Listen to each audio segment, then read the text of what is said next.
सच साहेब आप सभी लोगों को सतीश दास को सच साहेब, चंद्रभूषण बंद्रे जी को सच साहेब, पंकज दास जी को सच साहेब, गणेश लोहार जी को सच साहेब, कुमार सौरभ जी को सच साहेब, सुदर्शन दास जी को सच साहेब, रामप्रीत दास जी को सच साहेब। आप सभी लोगों को सच साहेब। अब हम आज चूँकि लाइव तो परमात्मा की दया से भक्तों का कुछ संदेशा आया कि आज मैं लाइव आऊँ, इसलिए मैं आज लाइव आने का मन बनाया और आप लोगों के बीच में मैं आया हूँ। चूँकि भगतगण ये इच्छा जाहिर की है कि आज मैं लाइव आऊँ, तो आया हूँ। अब आप लोगों से बहुत शॉर्ट में बातें करूँगा तथा जो मुख्य मैटर है उस मुख्य मैटर को मतलब ही रखूँगा। इसके पहले रखने के पहले हम लोग चाहेंगे कि जैसे हर समय गुरु जी के वाणी से उनके मंगलाचरण को सुन करके स्टार्ट करते थे, किंतु मेरे मोबाइल में कुछ गड़बड़ी आ जाने के कारण अपने गुरु जी के वाणी के अनुसार मतलब मंगलाचरण जो उनके वाणी में होती है वो नहीं सुना पाता हूँ। फिर भी हम लोग मंगलाचरण करके और अपनी चर्चा को आगे बढ़ाएंगे। सत साहेब जय बंदी छोड़ के ग्रीव नमो नमो सतपुरुष को नमस्कार गुरु की नहीं, सुर नर मुनि जन साधवा संतो सर्वस दीन नहीं। सतगुरु साहेब संत सब दंडोतम प्रणाम, आगे पीछे मधुए तिनको जा कुर्बान। नराकार निर्विषम काल जाल भय भंजनम, निर्लेपम निज निर्गुणम अकल अनुभय सुंधु नाम। सोहम सुरति समाप्तम सकल समाना नीरत ले, उजल हिरंबर हरदम बेपरवाह था है। बार पार नहीं मध्य अंतम, गरीब जो सिमरत सिधोई। गणनायक गलताना करो अनुग्रह सोई, पारस पद परवाना आदि गणेश मनाऊं। गणनायक देवन देवा चरण कमल लो लाऊं। आदि अंत करहूँ सेवा परम शक्ति संगीतम, रिद्धि सिद्धि दाता सोई। अविगत गुणे अतीतम सत्य पुरुष निर्मोही। जगदम्बा जगदीशा मंगल रूप मुरारी, तन मन अर्पू शेषम भक्ति मुक्ति भंडारी। सुर नर मुनि जन धावे, ब्रह्मा विष्णु महेशा शेष सहस मुख गावे।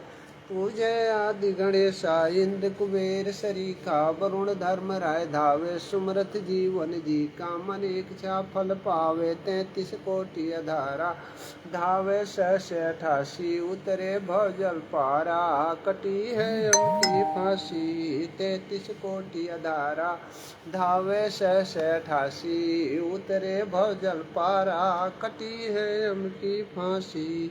सत साहेब जय हो बंदी छोड़ की। हे परमात्मा, हे सतगुरु, आपकी जय हो। तो आप सभी भगत समाज को सुधीर बांद्रे जी को सत साहेब और रामप्रीत दास जी को सत साहेब, आप सभी लोगों को सत साहेब जय बंदी छोड़ की। आज जो लाइव में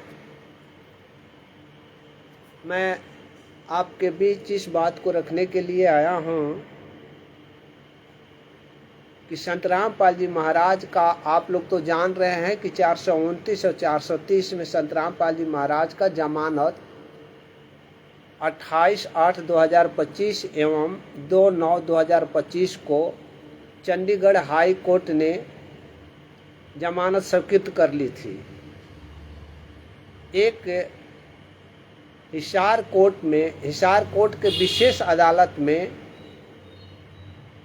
FIR नंबर 428 सन 2014 का विचारण चल रहा था, जिसमें गुरु जी को अभी जमानत नहीं मिली थी। जमानत के लिए गुरु जी के जमानत आवेदन दिनांक 19/9/2025 को FIR नंबर 428 सन 2014 में दाखिल की गई थी। हालांकि हिसार कोर्ट में इस आवेदन संत रामपाल जी महाराज के आवेदन ये दूसरी बार है। पहली बार 2016 में दाखिल हुई थी, जो रिजेक्ट हुई थी, और उसके बाद में ये दूसरी आवेदन 19/9/2025 को दायर की गई, जिसका नंबर जमानत आवेदन दाखिल करने के बाद 19/9/2025 को जब जमानत आवेदन दाखिल की गई तो उसका नंबर 2764/2025 बेल पटिशन नंबर पड़ा। उस बेल पटिशन नंबर पढ़ने के बाद में हिसार न्यायालय ने सरकार से अपना जवाब मांगा कि इस जमानत आवेदन पर आप जवाब दें। तो उसके लिए अवसर 19/9 से 22/9/2025 को तिथि निर्धारित किया, और सरकार ने 22/9/2025 को अपना जवाब न्यायालय में दाखिल कर दिया। और न्यायालय में दाखिल करने के बाद में ये सुनवाई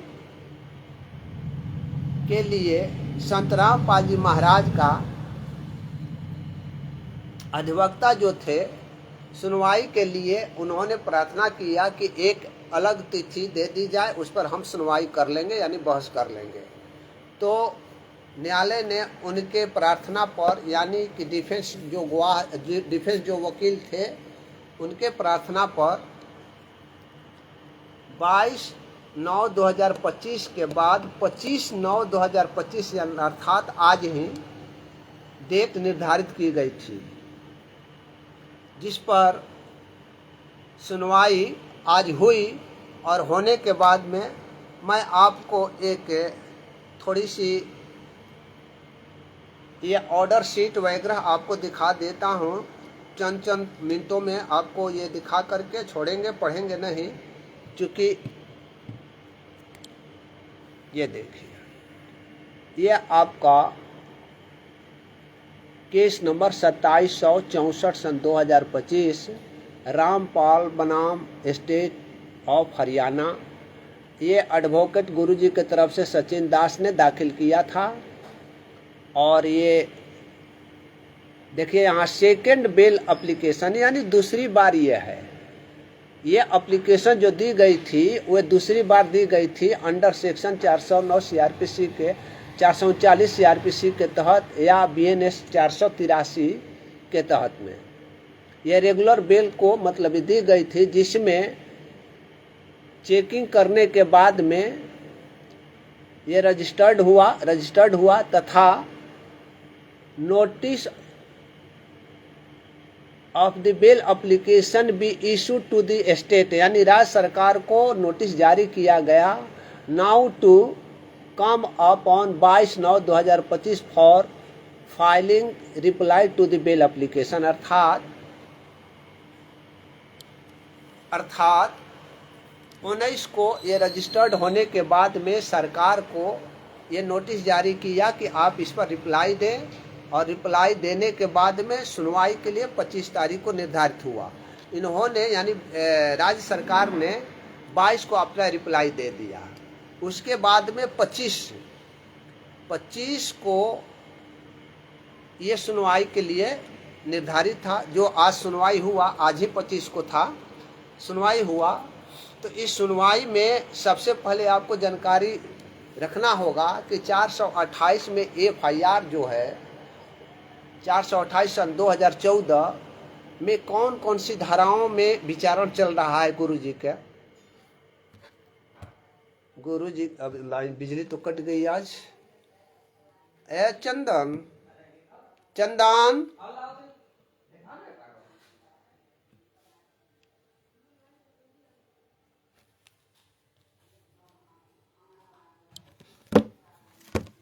दे तो जरा।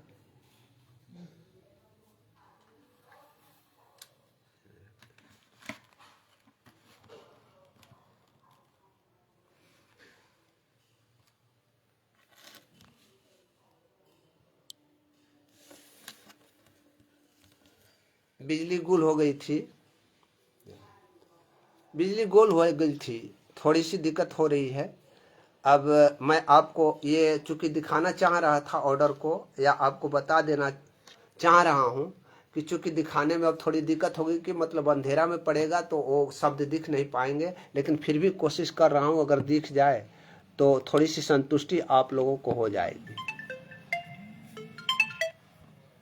तो यहाँ देखिए, ये सेक्शन देख लीजिए, ये FIR नंबर 428 सन 2018-2014, और यहाँ अंडर सेक्शन 114, 121, 121A, 123, 307 और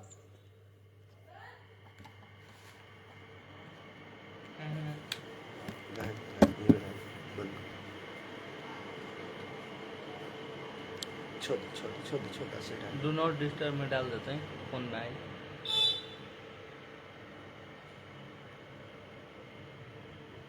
सुब्रन दास जी को सत साहेब, छोटू दास जी को सत साहेब, ध्यान वशिष्ठ जी को सत साहेब, आप सभी लोग को सत साहेब। तो ये मैं आपको दिखा रहा था, थोड़ी सी अब बिजली आ गई है और मैं आपको दिखा देता हूँ, आपकी संतुष्टि हो जाए। ये 428 है आपका, ये FIR नंबर 428 सन 2018, सेक्शन आप पढ़ रहे हैं 114, 121, 121A, 123, 307, 332, 333, 323, 342, 353, 300 और 435 ऑफ IPC तथा अब आप यहाँ देखिए 16 एवं 22C UAPA एक्ट यानी अनलॉफुल एक्टिविटी प्रिवेंशन एक्ट, यानी आपका हो जाएगा, इसका हिंदी होगा असंवैधानिक गति में संलिप्त होने का मतलब अधिनियम के तहत में विचारण चल रहा है। और इसके अलावा और भी लगे पड़े हैं 3, 4A, 4B, ये एक्सप्लोसिव सबस्टांस एक्ट के तहत है। अर्थात एक्सप्लोसिव सबस्टांस का मतलब यहाँ आपका विस्फोटक पदार्थ से है। तथा आप नीचे यहाँ देख रहे होंगे 3/4 PDPP एक्ट, यानी कि इसका यह हुआ आपका कि public damage property prevention act है, जो इसके तहत में गुरुजी का विचारण चल रहा है कि सार्वजनिक संपत्ति का क्षतिपूर्ति के लिए मतलब ये अधिनियम है। तथा इसके अलावा गुरुजी के विरुद्ध में विचारण 25, 27, 30 ऑफ आर्म्स एक्ट, यानी कि आर्म्स एक्ट के तहत भी गुरुजी के विरुद्ध में ये विचारण चल रहा है। ये आपका FIR नंबर 428 सन 2014 में ये धाराएं लगी हुई है, जिसका विचारण गुरुजी के विरुद्ध में चल रहा है। अब आप इसमें टोटली आप आदेश देख लेंगे, ये आपका आदेश है। ये आदेश जो है वो 13 कॉपी में लिखी गई है, ये सारे आदेश हैं। इस आदेश का मतलब मैं आपको पढ़ाऊंगा, आप पढ़ करके बताऊंगा तो बहुत देर हो जाएगी, समझ में भी नहीं आपको आएगी, इसलिए मैं शॉर्ट में इस बात को रख देता हूं। तथा बाद में यानी कभी रविवार को हुआ तो इसकी चर्चा मैं विस्तृत रूप से करूंगा। किंतु मैं आपको ये बता देता हूं कि इसका मतलब FIR दर्ज होने का क्या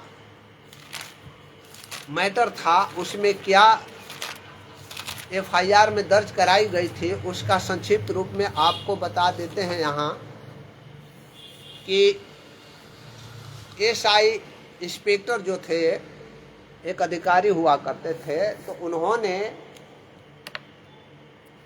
चंडीगढ़ हाई कोर्ट द्वारा संत रामपाल जी महाराज के विरुद्ध में गिरफ्तारी के लिए जारी की गई वारंट का निष्पादन करने के लिए वे सतलोक आश्रम बरवाला में ये इंस्पेक्टर वगैरह पहुंचे हुए थे।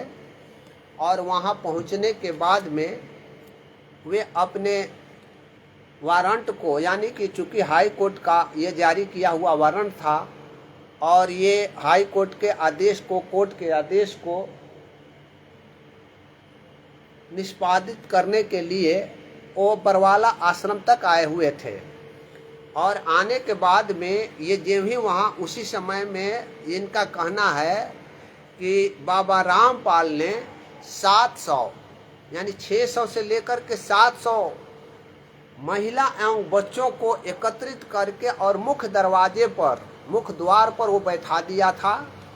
इसके अलावा 15 से 2000 के लगभग जुआ लोगों को लाठी डंडा बांस वगैरह के साथ वो आश्रम के छत पर लगाए हुए थे।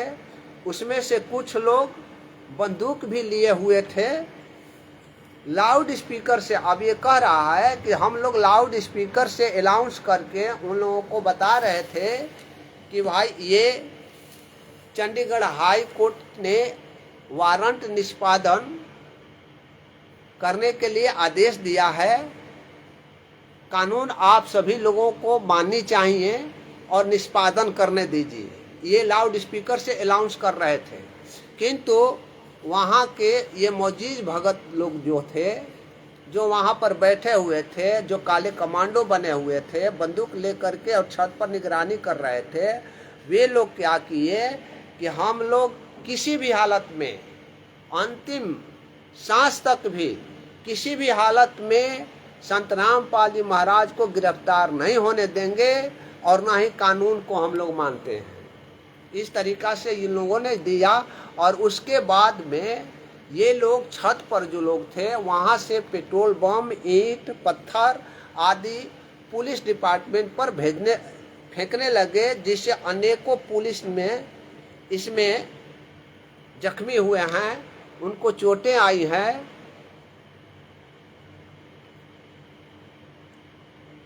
अनिल यादव जी को सत साहेब, अनिल राय जी को सत साहेब, रूबी दासी को सत साहेब। रूबी दासी जी मतलब वीरेंद्र जी के नंबर हैं, और एस दास जी को सत साहेब, आप सभी लोग को सत साहेब। पवन दास जी को सत साहेब। तो इस तरीका से मतलब वहाँ पर ये लोग ईंट पत्थर वगैरह पुलिस पर पेल्ट करने लगे थे, फेंकने लगे थे, जिसके वजह से बहुत से पुलिसकर्मी जख्मी हुए। जख्मी होने के बाद में वे जो ऊपर से ईंट पत्थर वगैरह भेज रहे थे, तो इन लोगों का भी, अन्य लोग भी, यानी पुलिस के साथ साथ अन्य लोग भी जख्मी हुए थे और इन लोगों ने सरकार के विरुद्ध युद्ध छेड़ दिया था। ऐसा मतलब ये FIR में कहना है। अब चूंकि संत रामपाल जी महाराज को आपको पीछे कुछ ले चलते हैं कहानी आपके बारे में। इस 428 सन 2014 18/11/2014 के घटना को लेकर के 18/11/2014 को केस दायर हुआ। दायर होने के बाद में संत रामपाल जी महाराज ने 19 तारीख को अरेस्ट हुए। अरेस्ट होने के बाद में संत रामपाल जी महाराज को 20 तारीख को चंडीगढ़ हाई कोर्ट में प्रस्तुत किया गया। प्रस्तुत करने के बाद में इस केस में चार्जशीट फाइल हुआ। चार्जशीट होने के उपरांत इस केस का विचारण के पूर्व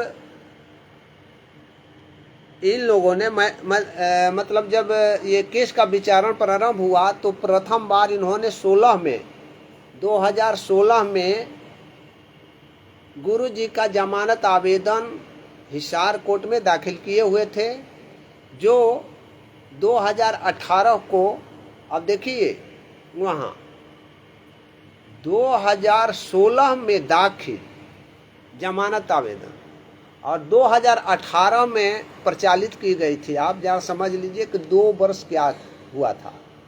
यानी कि 2016 में जब जमानत आवेदन दाखिल की गई थी तो उसका प्रचालित यानी कि उस पर बहस 2018 में किए, जिसमें न्यायालय ने गुरुजी के जमानत आवेदन को खारिज कर दिया। खारिज होने के उपरांत ये लोग उस आदेश के खिलाफ में चंडीगढ़ हाई कोर्ट में 5 वर्ष के बाद, पहले नहीं, यानी हिसार कोर्ट में जब 18 में ये खारिज हुआ, 16 में तो दाखिल किए हुए थे, 18 में खारिज हुआ।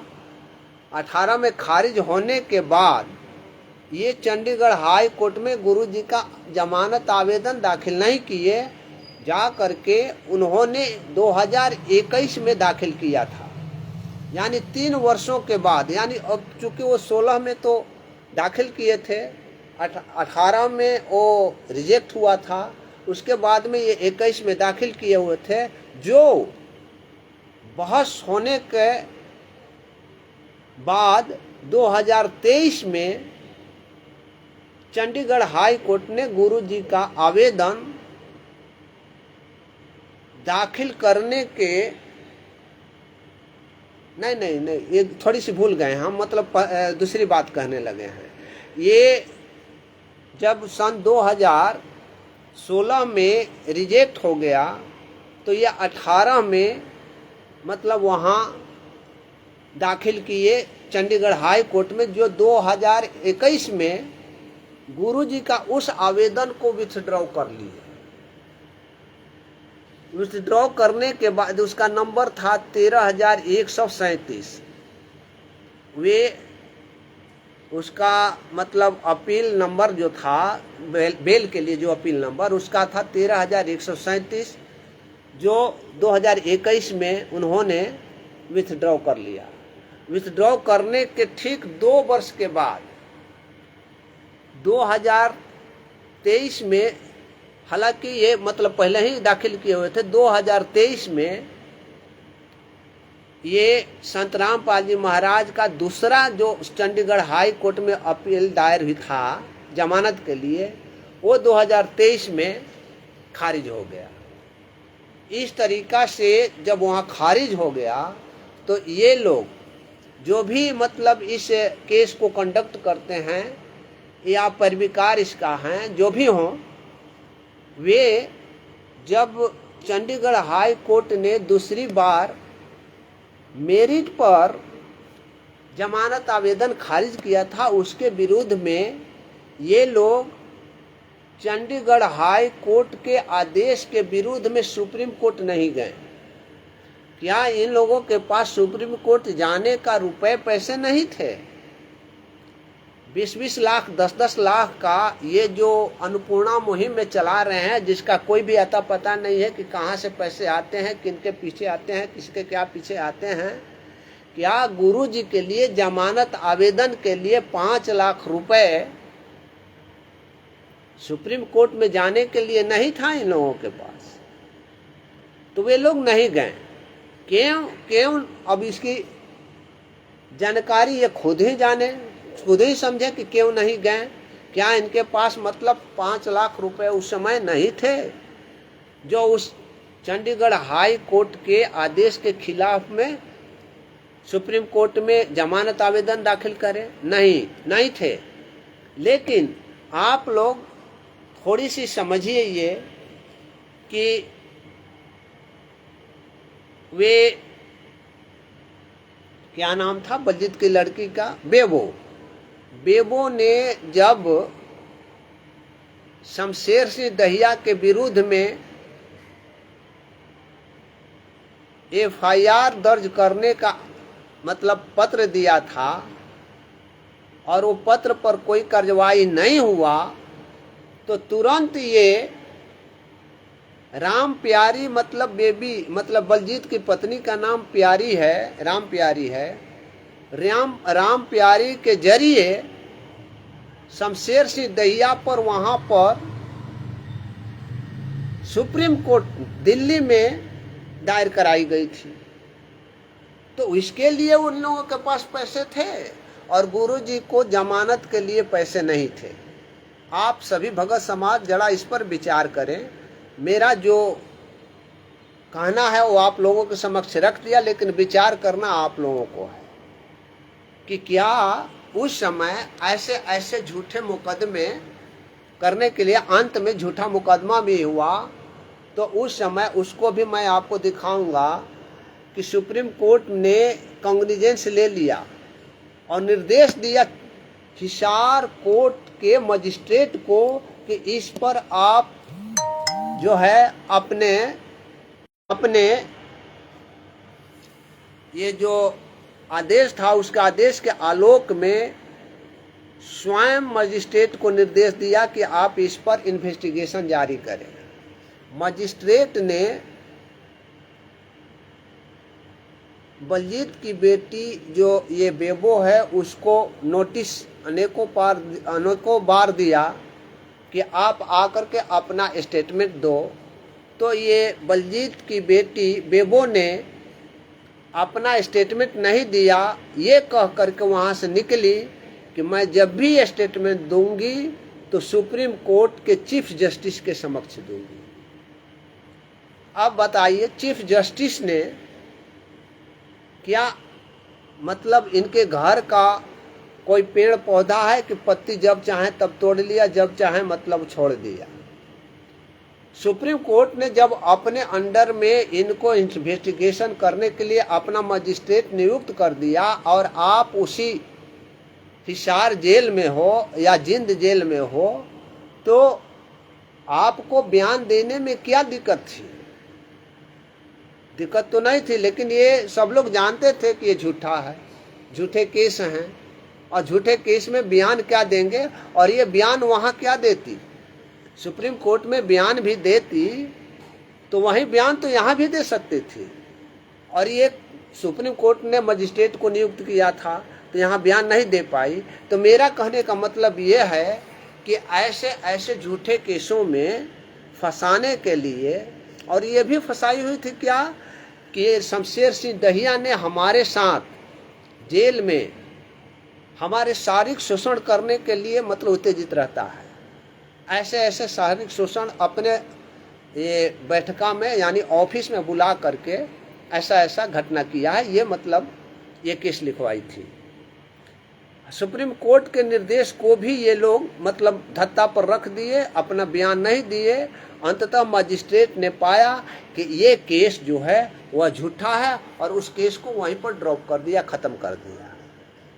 तो मेरा यहाँ इस बात को रखने का तात्पर्य ये था कि क्या उस समय ऐसे ऐसे झूठे केसों को सुप्रीम कोर्ट जाने के लिए रुपए पैसे थे और गुरुजी को चंडीगढ़ हाई कोर्ट ने जमानत आवेदन अस्वीकृत कर दिया था।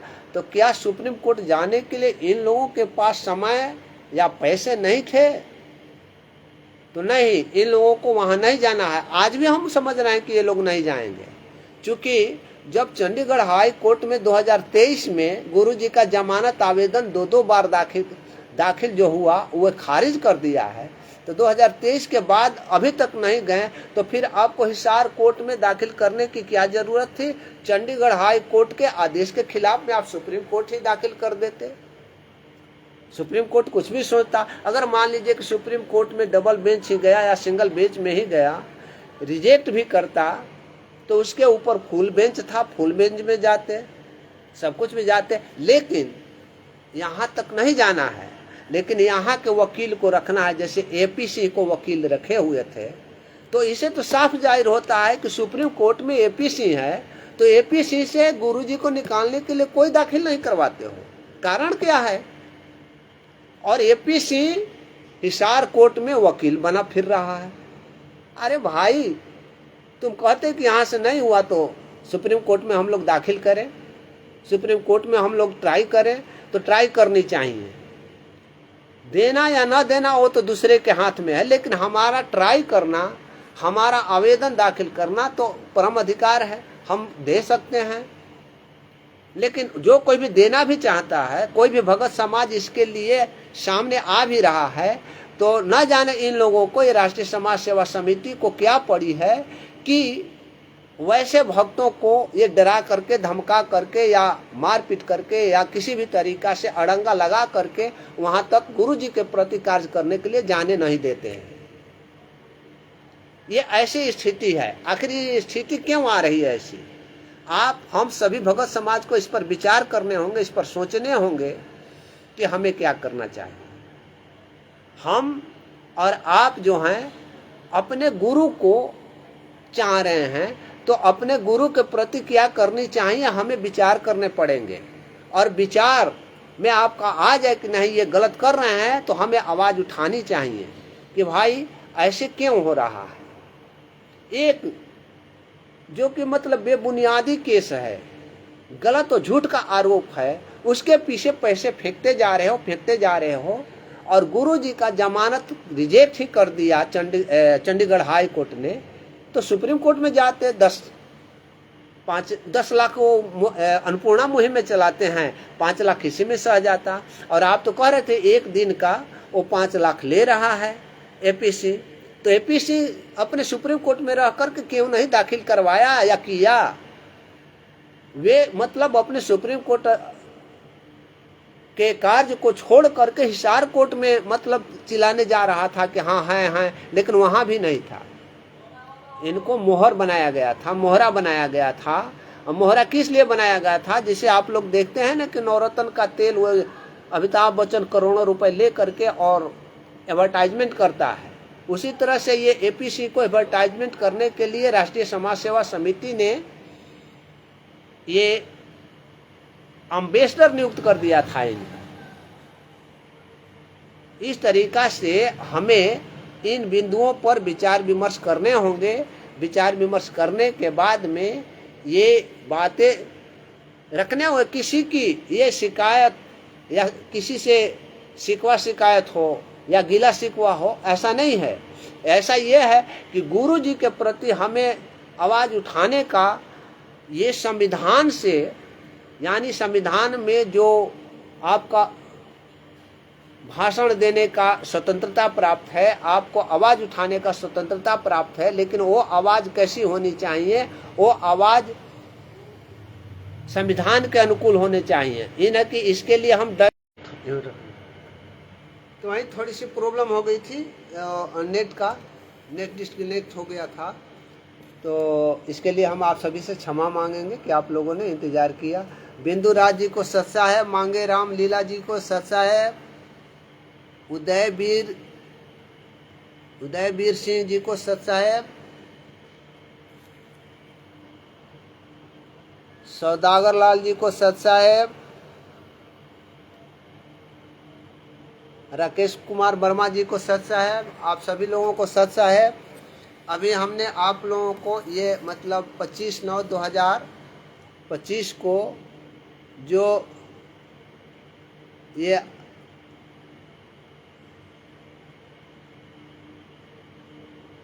चंदन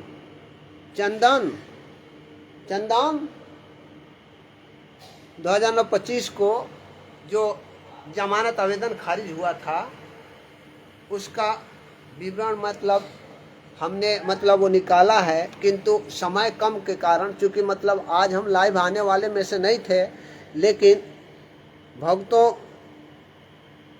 द्वारा इच्छा प्रकट की गई कि आप लाइव आएँ, इसलिए मैं एक बार एक लाइव आ गया। उसका मतलब हम पूर्णतः 13 पन्ने में हैं और 13 पन्ने में बहुत बड़ी बड़ी लिखी गई है, लेकिन शॉर्ट रूप में आपको बता देना चाहता हूँ। विस्तृत रूप से हम या तो रविवार को जो हमारे मतलब 28 तारीख को वहाँ पटेल धर्मशाला में हमारी सत साहिब चैरिटेबल ट्रस्ट के तरफ से बैठक होनी है, अधिवेशन होनी है। राष्ट्रीय अधिवेशन में भगतगण जो भी आ रहे हैं उसमें हम अपनी बातें ये रखेंगे, लाइव चलेगा वहाँ से।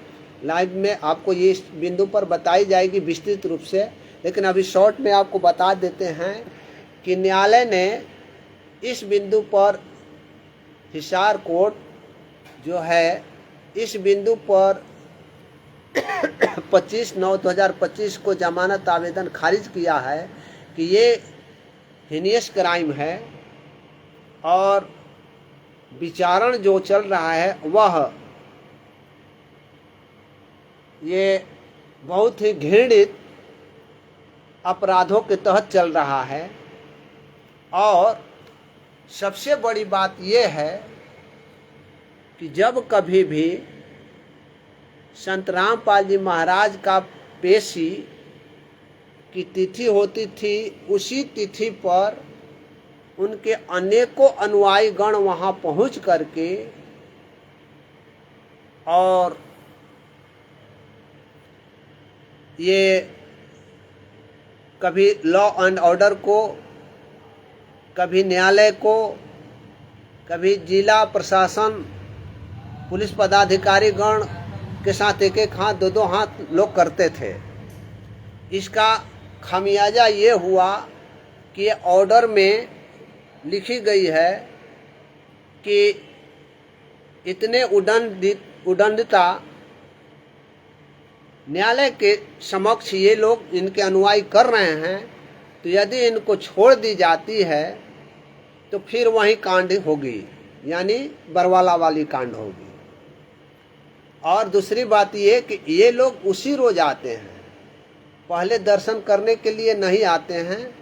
इस तरीका से मतलब कि वो आदेश, पिछले आदेश को ले करके गए हुए हैं और उसी आदेश को ले करके कि चूँकि पूर्व में भी जमानत आवेदन हमने दाखिल कर चुका है, इस कोर्ट से, हिसार कोर्ट से दाखिल हो चुका है, इसलिए ये एक गंभीर प्रकृति का केस है। इस केस में इनको जमानत पर छोड़ना उचित नहीं है और हम जमानत पर छोड़ना फिट नहीं देखते हैं, इसलिए इस जमानत आवेदन को खारिज करते हैं। और उसमें बहुत सी समस्याएं हैं जो कि विस्तृत मैं जानकारी दूंगा, क्योंकि अभी विस्तृत रूप से जानकारी नहीं दे सकता हूं क्योंकि पढ़ने का समय मुझे नहीं मिल पाया। जो थोड़ी मोड़ी ऊपरी नज़र से देखा वो देख लिया, विस्तृत रूप से आपको रविवार को मतलब रख देंगे इस बात को, तो इस तरीका से अब विस्तृत रख देंगे। उसके बाद में आपको SSM है सतलोक है जो मेरा यूट्यूब चैनल है उस पर भी डाल देंगे। तो इस तरीका से संत रामपाल जी महाराज का जमानत जो है 25/9/2025 को तो खारिज हुआ ही हुआ। और मुझे और आप लोगों को ये इस बात से अवगत करा देना चाहता हूँ कि चंडीगढ़ हाई कोर्ट में इस हिसार कोर्ट के आदेश के खिलाफ में कब जाएंगे कब नहीं जाएंगे ये तो मैं नहीं बता सकता हूँ, लेकिन हमें ऐसा शक है कि चंडीगढ़ हाई कोर्ट में और 1.5-2 बरिस खींचे जाएंगे और 1.5-2 बरिस खींचने के बाद में यदि बहस भी हुआ तो कोई ज़रूरी नहीं है बहस होगा भी या नहीं होगा या विथड्रॉ कर ली जाएगी। ये मैं अपना शंका शुभा आप लोगों के समक्ष रख रहा हूँ और जैसा कि अंदेशा मुझे है उस अंदेशा के बारे में बता रहा हूँ। चूँकि इसलिए कि जब चंडीगढ़ हाई कोर्ट में 2 बार रिजेक्ट कर दिया, फिर वहीं जाएंगे। हमने आपको 1 बार गाली दे दिया और इस गाली के संबंध में आप कोई डिफेंस लेने के लिए मेरे पास आए तो मैं उस गाली को कैसे वापस ले सकता हूँ। हाँ, हमने गाली दे दिया, लिख दिया कि गाली दिया है, तो गाली को तो वापस लूँगा नहीं। भले ही किसी ने नहीं सुना तो उस पर नहीं पहुँचे, लेकिन हमने गाली जो दे दिया तो वो तो पहुँच चुका है, वहाँ लोगों के बीच में पहुँच चुका है, तो गाली को कैसे लौटाएंगे? गाली को कितने लोगों से लौटाएंगे? तो उसी तरह से हाई कोर्ट ने जब 1 बार कह दिया कि जमानत देने योग्य नहीं है, तो फिर हमें चंडीगढ़ हाई कोर्ट के आदेश के खिलाफ जाना चाहिए, सुप्रीम कोर्ट जाना चाहिए, न कि मतलब फिर वहीं जाना चाहिए। तो फिर तो वहीं कार्य होगा जैसे हिसार कोर्ट ने अभी किया। एक पहले खारिज था, दूसरा दाखिल किए तो वो भी मतलब कह दिया कि खारिज कर दिए, चूँकि ऑलरेडी पहले से यह दूसरा पटिशन है। और ऐसे ऐसे घटनाएं, गंभीर घटनाएं हैं। इनके अनुयायी, इनके फॉलोअर्स इस तरीका का घटना सरकार के साथ किए हुए हैं। ये घटना जो है पुलिस प्रशासन के साथ किए हुए हैं, जिसमें इन्होंने कहा कि हत्या भी हुई है। उस हत्या में संत रामपाल जी महाराज को 2 केसों में मरते दम तक का आजीवन कारावास की सजा हुई, ऐसे ऑर्डर में लिखा हुआ है। इस ऑर्डर में, यानी आज वाला ऑर्डर में लिखा हुआ है। इस ऑर्डर की कॉपी हमने आपको दिखाया, वह 13 पन्ना में है। तो उसका डिस्क्रिप्शन हर एक बिंदु पर आपको मतलब मैं आगे बताऊंगा, लेकिन ये सारी बातें लिखी हुई है जो मोटा मोटा है, उस मोटे मोटे शब्द को मैं आप तक रख रहा हूँ आज। तो इस तरीका से इसमें जमानत खारिज करने का पॉइंट दर्ज किया गया है कि 2 केसों में मरते दम तक का आजीवन कारावास की सजा हुई है, तथा 429 में कंडीशनल जमानत मंजूर हुई है। और कंडीशनल जमानत को लेकर के ये देखिए, ये लिख दिया। हम लोग अंदेशा कर रहे थे, चाहे हमारे जितने भी सत साहिब चैरिटेबल ट्रस्ट के भगतगण जुड़े हुए हैं, क्रांतिकारी भगत जुड़े हुए हैं, वे सब आवाज उठा रहे थे कि इन लोगों के अफवाहों से न्यायालय कहीं ऐसा न हो कि 428 में उनको जमानत देने से इनकार कर दे। और हुआ भी यही, वैसे ने वर्णन कर दिया इसमें को कंडीशनल जमानत पर दी गई है। कंडीशनल जमानत पर देने का मतलब क्या है कि उससे से अच्छा, ये मतलब कोर्ट की बात बता रहा हूँ, उससे तो अच्छा है कि वो जब कुछ कंडीशनल है तो ये कंडीशनल को नहीं मान पाएंगे, यानी उनके फॉलोअर्स, यानी गुरु जी के फॉलोअर्स, ये कोर्ट में कह रहा है, ये आदेश में कह रहा है कि उनके फॉलोअर्स इस कंडीशन को नहीं मान पाएंगे। तो इससे जब कंडीशन को नहीं मान पाएंगे तो उनके लिए ये दिक्कत होगा कि उनको फिर जमानत आवेदन को रद्द करना पड़ेगा। जमानत आवेदन नहीं, जमानत स्वीकृति को रद्द करना पड़ेगा। तो जमानत आवेदन को स्वीकृति को रद्द करना पड़ेगा, तो फिर वही स्थिति उत्पन्न हो जाएगी। तो इससे बेहतर है कि इनको जमानत नहीं दी जाए, ये मतलब इसमें है। आइए, बहुत से भगतगण, हिमांशु भगत जी हैं, जो राकेश वर्मा जी हैं, वो भी उठाए थे, हरीश भगत जी भी उठाए थे, उमेश भगत जी भी उठाए थे कि ये जो अफवाहों का बाजार गर्म किए हो कि गुरुजी धनाना में आ गए हैं, ये न्यायालय तक पहुंचाने की स्थिति क्यों ला रहे हो। न्यायालय तक पहुंच गई है, ये ऑर्डर में आ गया, इसलिए मैं बता रहा हूँ। तो ये सब ऐसे हैं। और हम तो ज़्यादा दोषी अब राष्ट्रीय समाज सेवा समिति या मैनेजमेंट वाले को दे करके क्या करेंगे।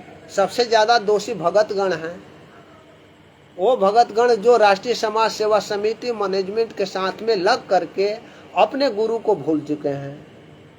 अपने गुरु के प्रति कोई एक शब्द भी सुनने को तैयार नहीं है। जो कोई भी अपने गुरु के प्रति एक शब्द सुनाता भी है तो राष्ट्रीय समाज सेवा समिति मैनेजमेंट वाले के कहवे में, बहकावे में आकर उस सच को सामने ले आने वाले, आवाज उठाने वाले लोगों को गुरुद्रोही का तगमा दे देते हैं।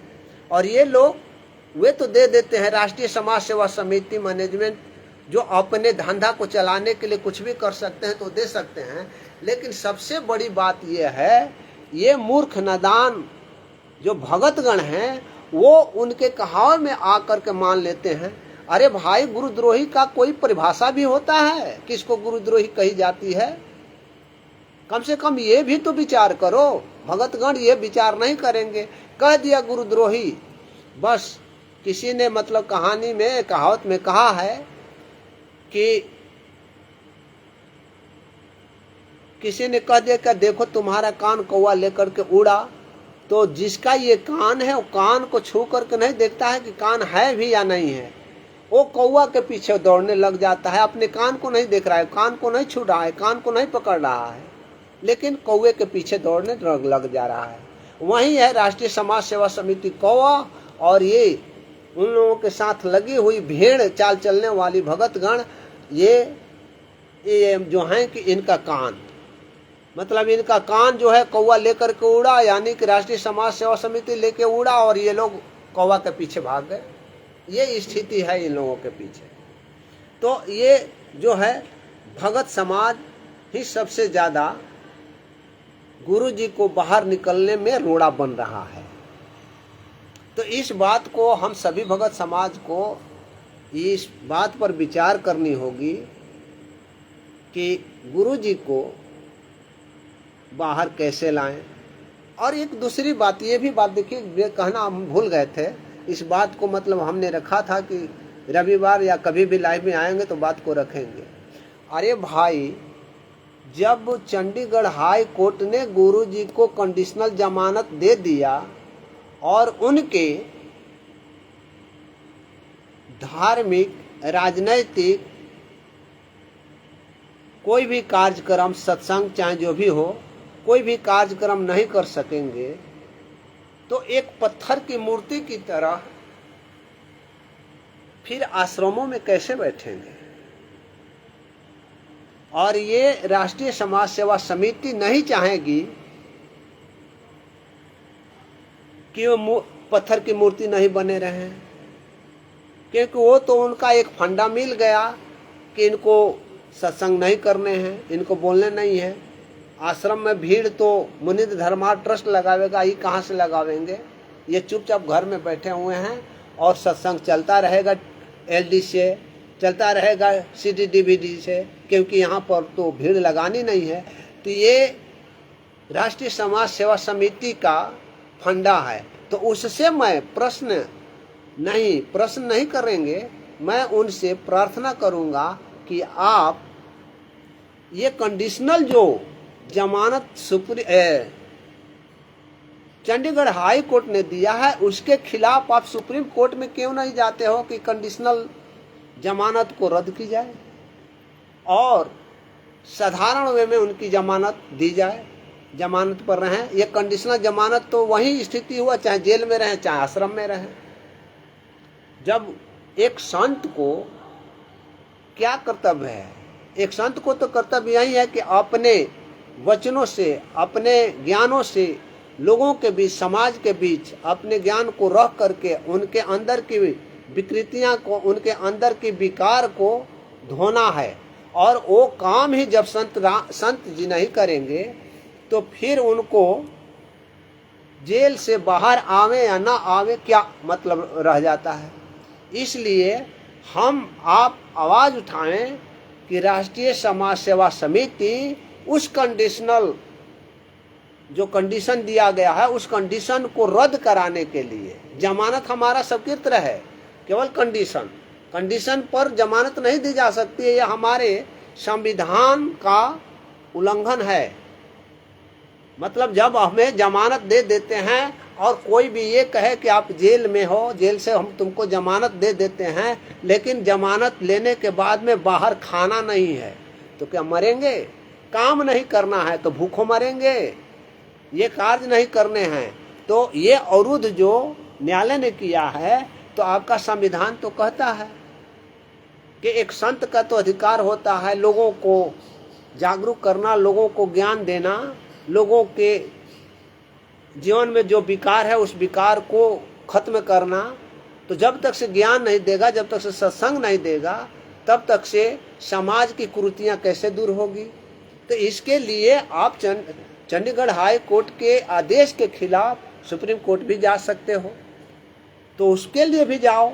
जब यहाँ सुप्रीम कोर्ट ये कंडीशनल हटा देगा तो गुरु जी सत्संग करने लग जाएंगे, ये करने लग जाएंगे। लेकिन हमें उम्मीद है कि आप लोग ऐसा नहीं कर पाओगे, क्योंकि आप लोगों को गुरु जी को एक पत्थर की मूर्त की तरह आश्रम में बैठ करके और भक्तों को मूर्ख बना करके लूटना है।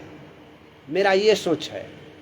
नहीं तो आप ये हमारी जो भी मैं आवाज़ उठा रहा हूँ, जो भी हमारे सत्साई चैरिटेबल ट्रस्ट के लोग उठा रहे हैं, तो उस बिंदु पर आप स्वयं भी करो।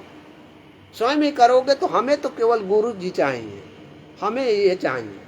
और दूसरी बात ये कि धनाना आश्रम में तो भीड़ भाड़ जुटेगा। हम तो ये भी आवाज उठाने वाले हैं कि गुरु जी को पूरे बिहार में, चाहे पूरे यूपी में, चाहे पूरे राजस्थान में, चाहे पूरे गुजरात में, वहाँ के भगतगण क्यों नहीं आवाज उठाते हैं कि वो हरियाणा में नहीं रहेंगे, बिहार में आवेंगे, वो यूपी में आवेंगे, यूपी में हम ला करके रखेंगे। हरियाणा में न है हजारों की भीड़ चाहे लाखों की भीड़, हम उस भीड़ को अनुमति ले करके कार्य करेंगे। वहाँ पर तो भीड़ दिखा करके जान करके वो मतलब कार्य करेंगे। राष्ट्रीय समाज सेवा समिति तो केवल हरियाणा में चल रही है, दूसरे जगह अपना स्टेट कोऑर्डिनेटर बने हुए हो तो वे स्टेट कोऑर्डिनेटर जैसे बिहार का है तो उनको बोलना चाहिए कि भाई ठीक है, वहाँ तो कंडीशनल जमानत मिल गया, कंडीशनल हो गया, कोई सत्संग नहीं कर सकते हैं हरियाणा में, हम बिहार में लाएंगे। ये यूपी वाले बोले कि हम यूपी में लावेंगे, अपना आवाज उठाएं। और गुरु जी को ये जब आवाज नहीं उठाएंगे तो आपका संविधान भी कहता है कि आप किसी को अपने संविधान का जो अधिकार प्राप्त, हमने एक स्टिकर बनाया है, अभी डाला नहीं है, है ना, स्टिकर बनाया है हमने क्या कि संत रामपाल जी महाराज की है पुकार, जाग, मैं ये मतलब हुआ है कि संत रामपाल जी की पुकार, जागो।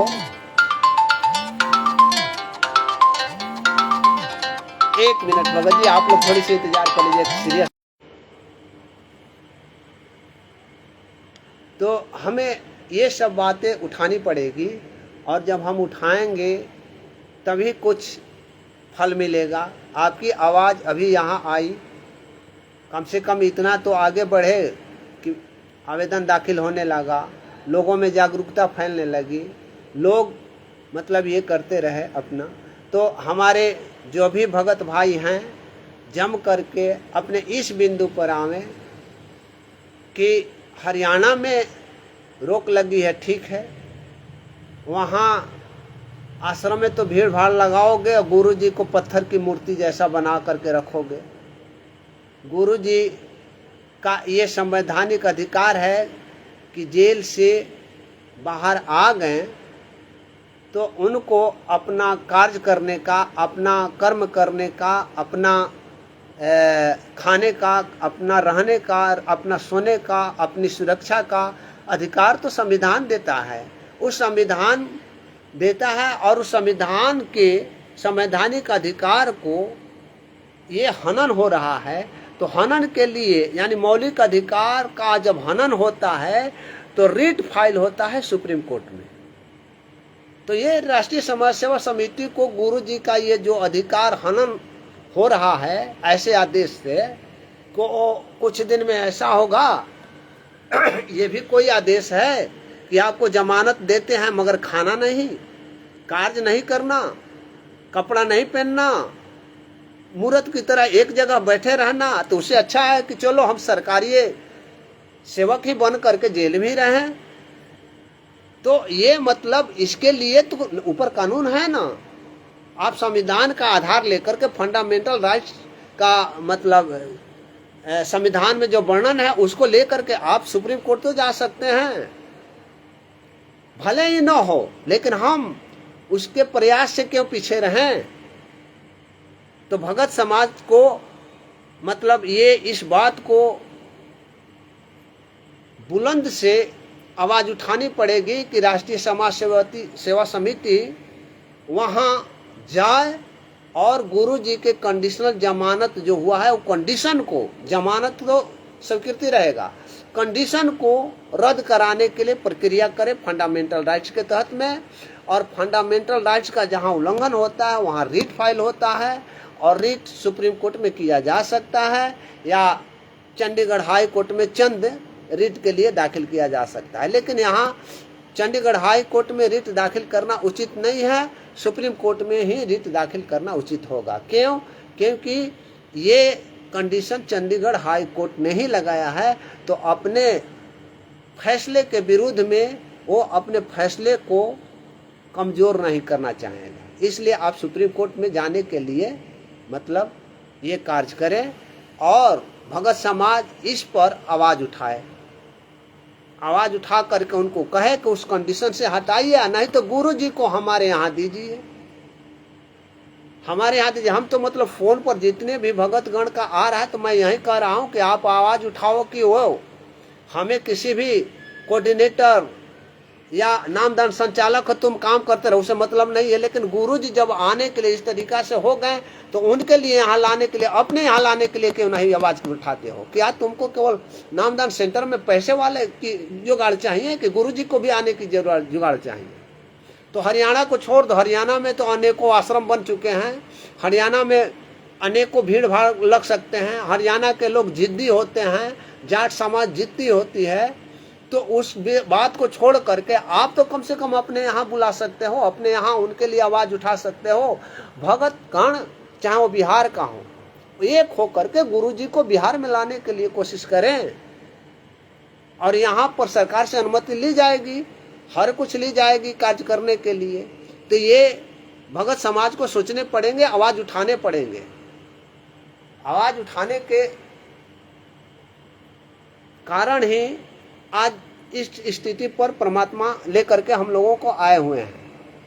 तो ये आवाज और बुलंदी से उठानी चाहिए कि ठीक है, आप 2-4 काम कर लो।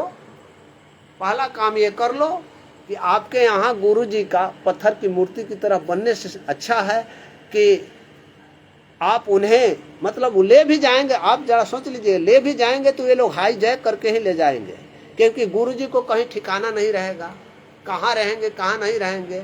जब आप अपनी आवाज नहीं उठाएंगे तो हरियाणा वाले तो उनको दबोच करके और राष्ट्रीय समाज सेवा समिति अपने कब्जे में ले लेंगे।